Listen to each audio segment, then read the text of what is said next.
नमस्ते। आज हम एक बहुत ही दिलचस्प सफर पर चलने वाले हैं, ये जानने के लिए कि प्राचीन भारत का इतिहास सिर्फ पत्थरों या खंडहरों में ही नहीं, बल्कि उसके साहित्य के पन्नों में कैसे छिपा हुआ है। तो सोचने वाली बात यह है कि हम हजारों साल पहले की किसी सभ्यता की कहानी को आखिर कैसे समझ पाते हैं। कैसे पता चलता है कि उस जमाने में लोग कैसे जीते थे, क्या सोचते थे, या उनके राजपाट कैसे चलते थे। देखिए, इसका जवाब किसी एक जादुई किताब में नहीं मिलता, बल्कि ये ज्ञान एक बहुत बड़ी लाइब्रेरी जैसा है, जिसमें तरह तरह के ग्रंथ हैं और हर ग्रंथ उस कहानी का एक बहुत जरूरी हिस्सा हमें बताता है।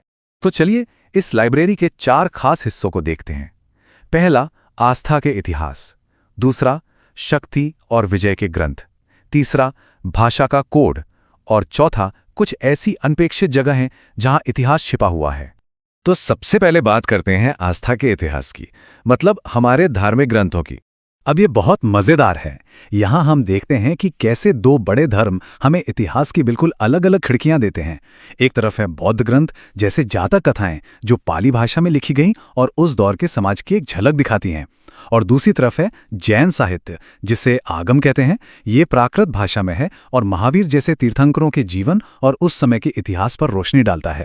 तो धर्म से आगे बढ़कर अब बात करते हैं पावर की, राजनीति की और साम्राज्यों की। और इसका सबसे बेहतरीन उदाहरण है चाणक्य का अर्थशास्त्र। ये कोई मामूली किताब नहीं है, बल्कि ये मौर्य साम्राज्य को चलाने का एक पूरा का पूरा ब्लूप्रिंट है। सोचिए, इसमें 15 किताबें और 180 अध्याय हैं, जो हमें सीधे सीधे उस जमाने की राजनीति, कानून और समाज को समझने में मदद करते हैं। अब ये देखिए, राजतरंगिणी का कमाल। कल्हड़ ने जो लिखा वो उस जमाने के लिए एक क्रांतिकारी कदम था।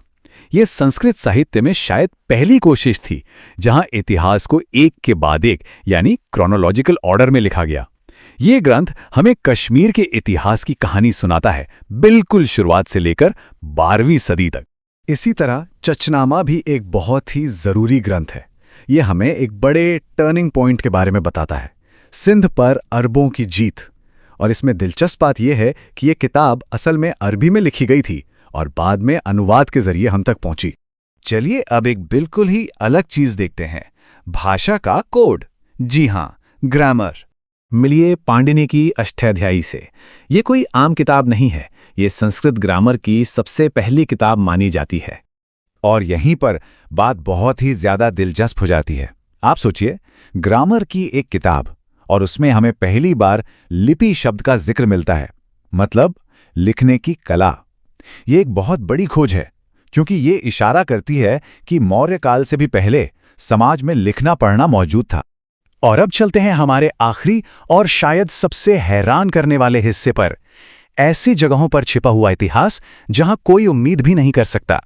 जरा सोचिए, ज्योतिष की एक किताब जो सितारों और ग्रहों के बारे में हो, और उसी किताब के अंदर एक बड़े विदेशी हमले का पूरा ब्यौरा मिल जाए। है ना कमाल की बात। तो देखिए, बात यह है कि इतिहासकारों को ना एक जासूस की तरह काम करना पड़ता है। गार्गी संहिता है तो ज्योतिष की किताब, लेकिन वही हमें भारत पर यवन यानी ग्रीक आक्रमण के बारे में बताती है। और इसी तरह पतंजलि का महाभाष्य, जो असल में ग्रामर पर एक कमेंट्री है, हमें शुंग वंश के बारे में अहम जानकारी देता है, क्योंकि पतंजलि खुद राजा पुष्यमित्र शुंग के पुरोहित थे। तो इन सब बातों से हम कहां पहुंचते हैं? क्या है इसका मतलब? मतलब ये कि हर एक ग्रंथ, चाहे वो धर्म का हो, राजनीति का, व्याकरण का या ज्योतिष का, वो एक पहेली के एक छोटे से टुकड़े जैसा है। और जब हम इन सारे टुकड़ों को सही जगह पर रखते हैं ना, तब जाकर हमें प्राचीन भारत के इतिहास की वो भव्य पूरी तस्वीर दिखती है। तो ये सब हमें एक बहुत बड़े सवाल पे लाकर छोड़ देता है कि प्राचीन दुनिया के और न जाने कितने राज, कितनी कहानियां आज भी उन पुराने पन्नों में बंद हैं और बस अपने पढ़े जाने का इंतजार कर रहे हैं।